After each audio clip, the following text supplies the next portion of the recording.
6 বিঘা মাটি 1200 কলপুলি ৰোপণ আৰু প্ৰত্যেক জোপা কলপুলিৰ পৰা দুটাকৈ পুলি অতিৰিক্ত জন্মৰ আশা অৰ্থাৎ 3×36 কলপুলি আৰু প্ৰত্যেক থোকা কলত 300 টকাকৈ বিক্ৰী কৰা এক মানে পৰিকল্পনা অৰ্থাৎ 10,80,000 এখন বিশাল অংক জংক-পংক কি এই জংক-পংক আপোনালোকক বুজাই আছো গতিকে ভিডিঅ'টো চাই থাকক।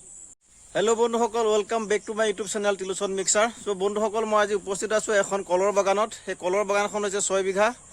এই কলৰ বাগানখনত 1200 কলপুলি আছে। গতিকে কলৰ খেতি কেনেকৈ কৰিব পাৰি, কলৰ খেতি কৰি কেনেদৰে পইচা উপাৰ্জন কৰিব পাৰি আপোনালোকক আজি দেখাবলৈ চেষ্টা কৰিম। গতিকে ভিডিঅ'টো চাই থাকিব।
বন্ধুসকল, মোৰ লগত আছে কলৰ বাগানখনৰ মালিক আমিৰ দা আছে।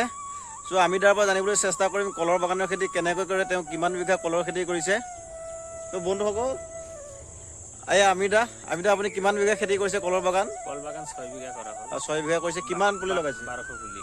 ইয়াতে 1200 পুলি লগাইছে। আৰু প্ৰত্যেকজোপা কলগছৰ পৰা আপুনি কিমানটা পুলি আশা কৰিছে এনে? মোটামুটি 3 বছৰ হ'ব 3টা পুলি। 3টা পুলি আৰু টোটেল 4টা? হয়, টোটেল 4টা। অৰ্থাৎ 4×48 1200 অৰ্থাৎ 4,800 কলৰ পুলি আপুনি মানে 4 বছৰত আশা কৰিছে।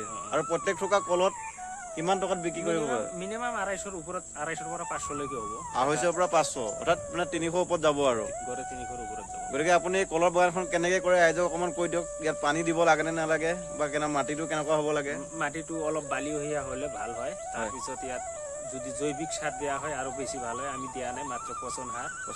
মাত্ৰ পচন সাৰ দেখিবলৈ পাইছোঁ আপোনাৰ কলৰ পুলিবিলাক বহুত মানে নুৰুকা, খুব ধুনীয়া হৈছে। আৰু আপুনি পানী দিয়ে নে নিদিয়ে? পানীটো খৰাং দিনত দিব লাগিব। আৰু ইয়াত টিউবৱেল বহাই লৈছে আপুনি? টিউবৱেল মানে যে বৰিং আছে ইয়াতে। আচ্ছা, বৰিং কৰি লৈছে। আমি আপোনাৰ টিউবৱেলটো দেখাবলৈ চেষ্টা কৰিম। আৰু এতিয়া কিমান থোকা কল এতিয়ালৈকে ওলাইছে? এতিয়া মোটামুটি 100 মান ওলাইছে। 100। ইয়াতে তেওঁ 1200 পুলি ৰোপণ কৰিছিলে আৰু এতিয়া 100 কল এতিয়া ইতিমধ্যে ওলাইছে।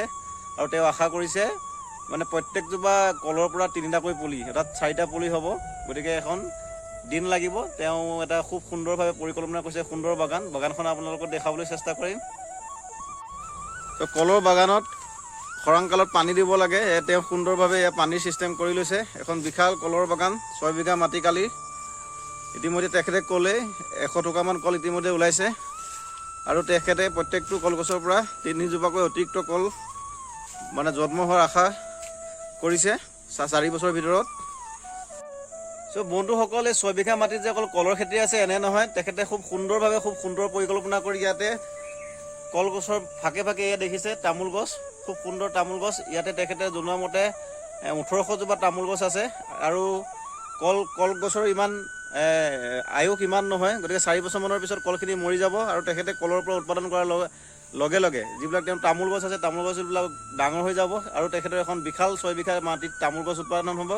গতিকে খুব মানে সুন্দৰ এক খেতিয়ক তেখেত। গতিকে খুব মানে দিমাগ লগাই কাম কৰিছে। গতিকে বন্ধুসকল, ভিডিঅ'টো আজিলৈ ইমানেই। গতিকে ভিডিঅ'টো চাই যদি ভাল লাগিলে লাইক আৰু শ্বেয়াৰ কৰি দিব। আৰু আপোনালোকৰ যদি মাটি আছে এনেদৰে সুপৰিকল্পিতভাৱে আপোনালোকে বাগান খুলি পইচা ইনকাম কৰক। ধন্যবাদ।